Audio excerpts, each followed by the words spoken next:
Joining me today, the Warming Center's Resources Manager, Sean Patrick O'Neill. Hey, John. Thanks for having me. Sure. Okay, so let's talk about some of the challenges that you see folks facing at the Warming Center. Yes, so we see all sorts, sizes, and types of challenges folks are trying to overcome or struggling with when they walk into the Warming Center, whether it's our shelter season or our summer season when we do the drop-in services. One of the main things we see, or a few of the main things we see really, is a lack of support, a lack of appropriate services, and a lack of access. So those are some of those three main factors we see, and those are access to transportation and services, access to appropriate services, lacking those actual services that will help people get what they need, and then, just overall support.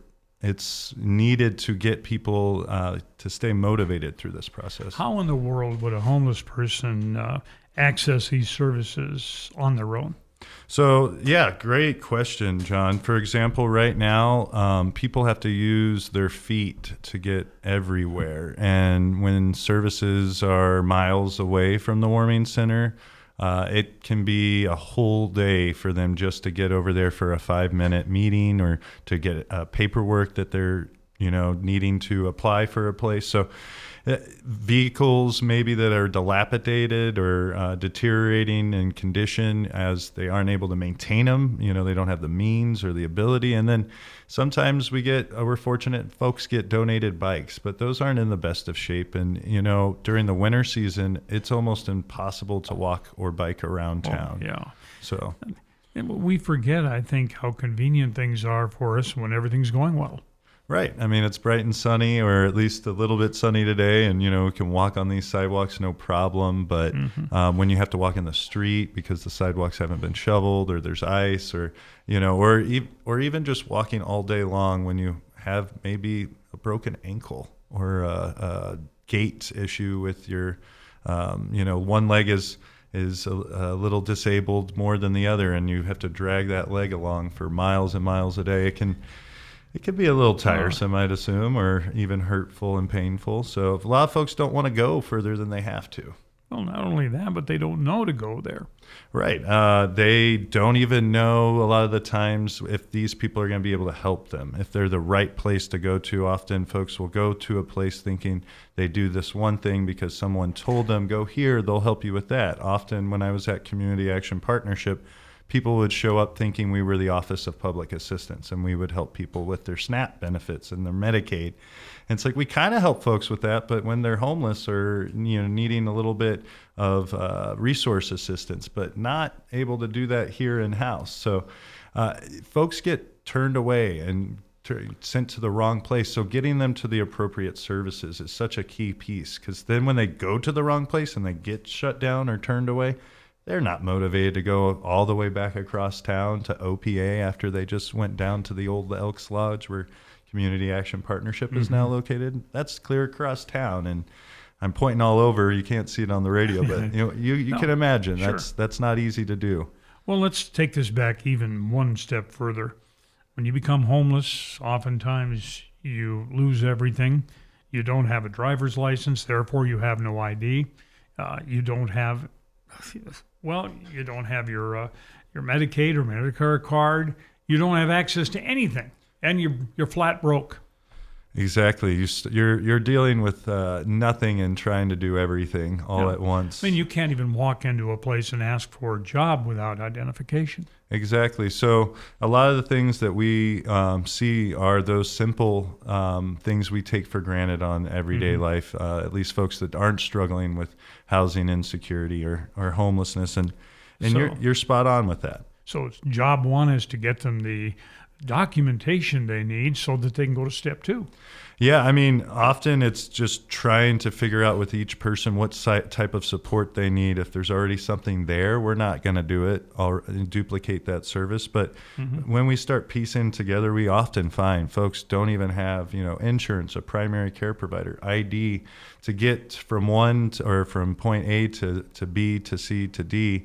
You got to start somewhere, and it often starts with just getting that ID, then getting at the same time Medicaid provided for you, and then following up with a primary care provider. Well, if they still have a driver's license that's still in force, it's pretty easy to get a duplicate of that. Exactly. You know, we do offer some assistance to our folks in-house with a voucher program that allows them to use the warming center as their primary residence, because these folks who don't have a place to stay technically do not have an address. And when you don't have an address, you can't get an ID.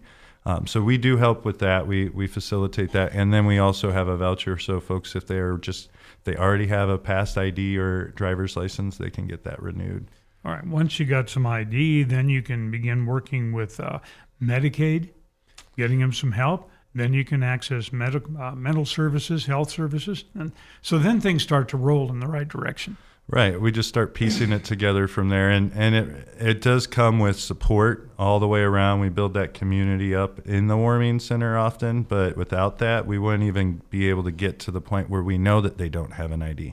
Because one of the cool things about us at the warming center is that we don't even require that to get in, because sometimes if people don't have an ID, they wouldn't get shelter in some communities. And so for us, we want to make sure that they have that ability to do so. I know that other providers also try to do that for them in the community as well.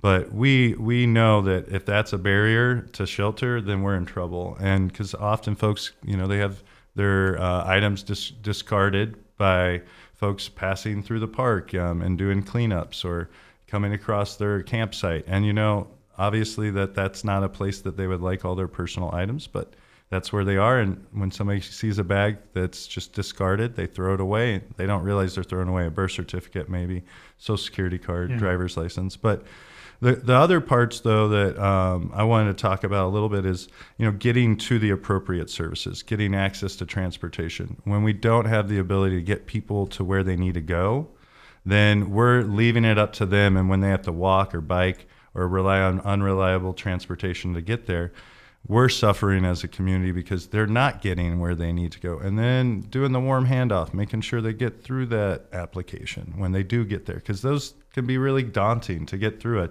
12-page application, to get just financial assistance, maybe to get help with the deposit. You're basically for some of these programs that folks need, they have to sign more documentation than they would to purchase a vehicle. One point we should make here, and all the things you're discussing, all the services available, people say, well, I don't want my tax dollars going for that. Well, the tax dollars are already there. Exactly. We've already paid for these things. Mm-hmm. Okay, so we're not further burdening the taxpayer. What we're doing is spending the money that that our government has already allocated for these people. There's funding that, yes, like you said, has already been earmarked long ago for this and has been funding these things for a long time. In fact, what we're doing is by using these programs and emphasizing the services there in a preventative way, we're preventing more tax dollars being spent on folks getting out of these situations. The longer we wait, the more chronically homeless we get, the tens of thousands of dollars the community is spending each year on each person to help them just maintain their chronic homelessness. If we want to end that, we got to do something. And this is the stuff that we're hoping to do is on boots on the ground. We have an idea of where the lacking or the gaps and needs are, and we're trying to fill those by staying in our lane as well and not doing everything. We're talking with the Warming Center Wednesday here, and our guest is Warming Center's Resources Manager, Sean Patrick O'Neill. So, Sean, let's talk about some solutions after this. And our guest is the Warming Center's Resource Manager, Sean Patrick O'Neill. This is your job, is to connect people with resources that they need to get themselves out of the dire situation they're in. Yep, that's what the Resource Manager part means. Yeah, my goal is to help get people what they need to get into better situations. You know, we talked about that a lot. So let's talk about some solutions here. We've outlined a lot of issues that seem pretty basic to most of us. It's simple. It really is. And keeping these things simple is the way to make sure that we address them appropriately, because complicating them, there are a lot of different things that we could do, but there are only a few things we need to do to start getting things in the right direction, or at least getting folks into better situations more quickly. And things like transportation that we were talking about, and getting people connected to those appropriate services, and then providing that support that's needed through that process. We hope and we aim, and our intention is to start addressing some of these with solutions for transportation. And then that could look like a lot of different things. Right now, we're hoping to get grant funding to allow us to provide transportation for folks to get to and from the shelter to safe places that we know that they're allowed in the community. A lot of folks don't have places they are allowed, or at least can be, without getting moved along or in trouble. So we have partners in the community where we would be able to get them to and from during shelter season and non-shelter season. And then also hoping that we will get people to those appointments that with the providers, the appropriate providers, for the services they need. And that goes so as far as getting them warm handoffs into those facilities or those service providers. As we said, we've established these already. We're paying for them as taxpayers. Let's make sure they get used properly.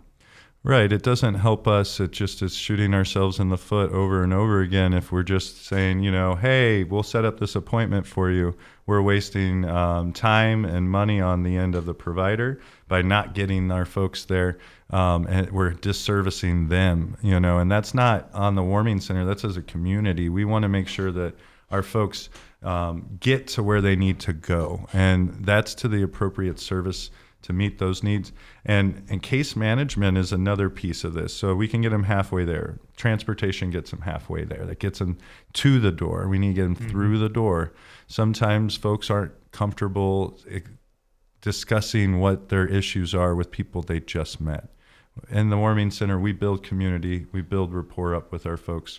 We do an assessment to make sure that if they need us to walk beside them and maybe handhold through an intake or through a mental health evaluation or through a chemical dependency evaluation, we want to be able to do that. So our hope is to possibly also add case management services, intensive case management services, to give that level of support that's needed so these folks who don't feel comfortable sharing with somebody they just met 2 minutes ago that, yes, I have a severe opioid use disorder and I actively used just a few minutes ago.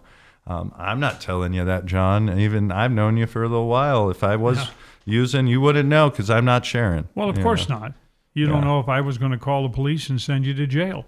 Well, or what would that do? What are you going to do with that information that's going to help me? I don't believe that you actually will, even though everything says behind you that you work for this great provider that does great things.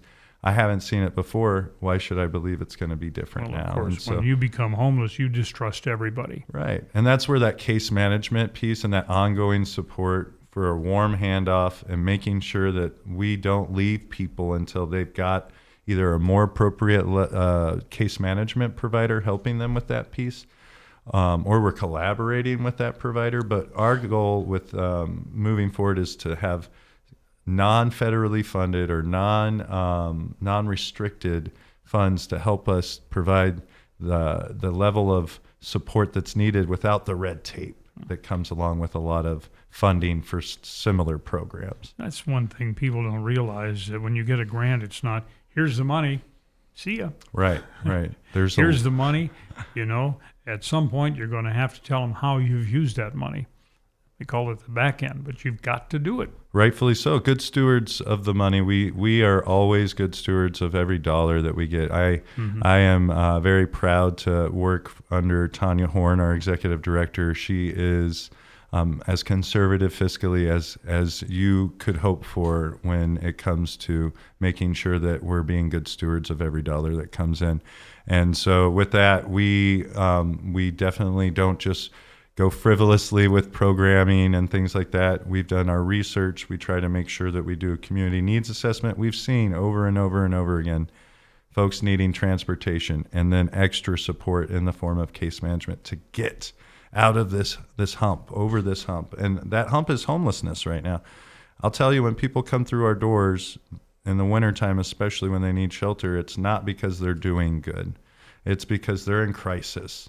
it's because they're on their backs or even further. And, to be able to get them what they need, you kind of need that intensive case management, at least for a little bit. Oh. And we need it. So we're hoping to provide it at some point. Well, this is one of the things we're trying to do with this show, is to help people understand just how helpless a homeless person is and how we give them help that they can trust. Exactly. You said it perfectly right there. It's understanding them, and some of the struggles are individual to each person, but just as individual as your life is, and the woes that you experience maybe just haven't been as great. Even they might seem as huge to you. I can show you somebody else who's had more struggle or had a harder, worse deck of cards dealt to them throughout their life. Well, I hope you've gotten something out of this. Warming Center's Resource Manager, Sean Patrick O'Neill, you've got a big job ahead of you, my friend. Thank you, John.